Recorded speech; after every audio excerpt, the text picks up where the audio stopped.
Do you feel stuck in your life? Is your school or 9 to 5 getting to you and making you feel suffocated? Do you wish you had the courage and the money to start a business to chase your dreams? Well, according to this book, it might be easier than you think. The $100 Startup by Chris Guillebeau. Gone are the days when you needed a large capital and had to suck up to uptight investors in suits to start a business. Now, with the advent of the internet, you can practically start a business anywhere in the world. If anything, this book contains all the reasons why your excuses for not starting a business are invalid. Alright, according to this book, there are only 3 things that you need to start a business: a product or service, a group of people willing to pay for it, and a way to get paid. Now, the question remains, how do you find that niche to start a business?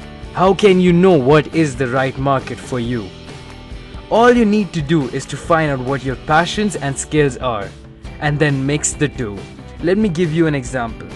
Let's say you have a passion for playing video games. You could play them all day and never get tired. And your skill is your sense of humor.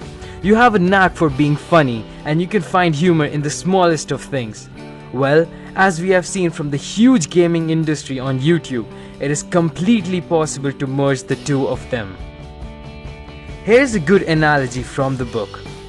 We all have heard the quote, "Give a man a fish and you feed him for a day.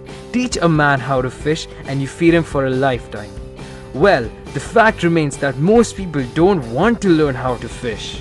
So your job as an entrepreneur is to become a fisherman and make their lives easier.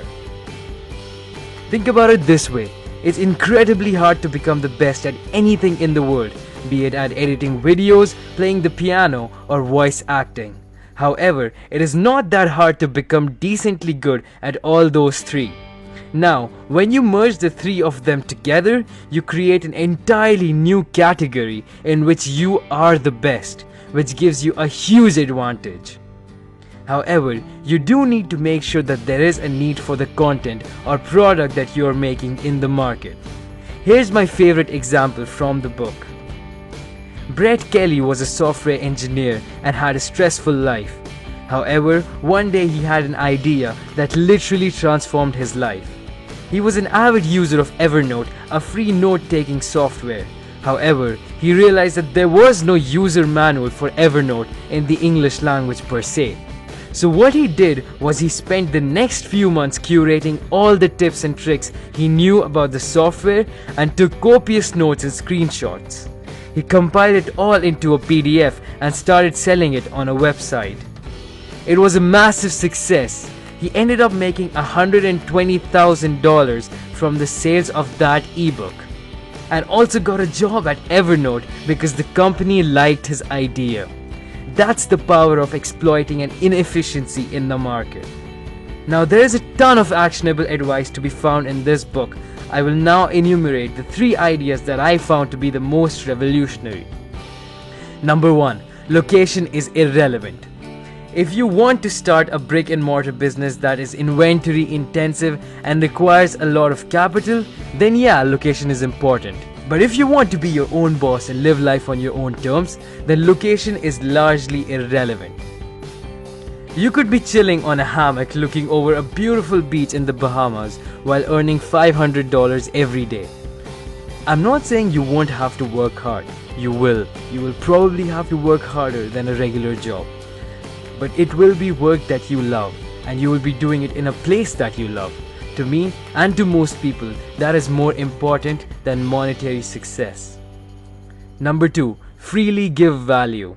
We are in a new economy. People have begun to expect things for free. Just take a look at YouTube.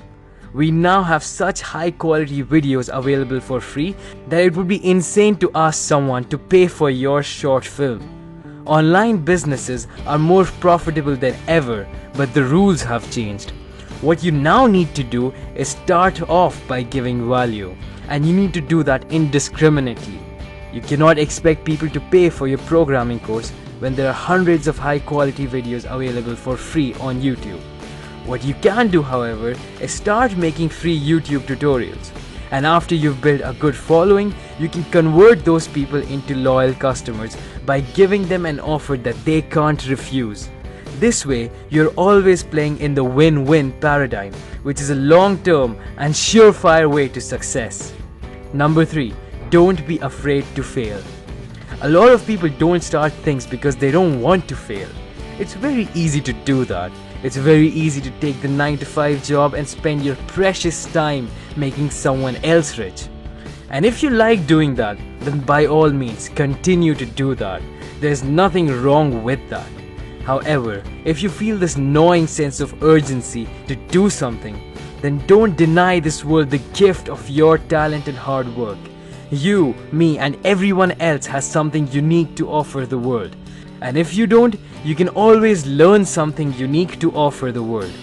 Don't be afraid to fail, because in the long term, regret is going to be more painful than bruising your knees. Like Steve Jobs said, life is too short to be living someone else's life.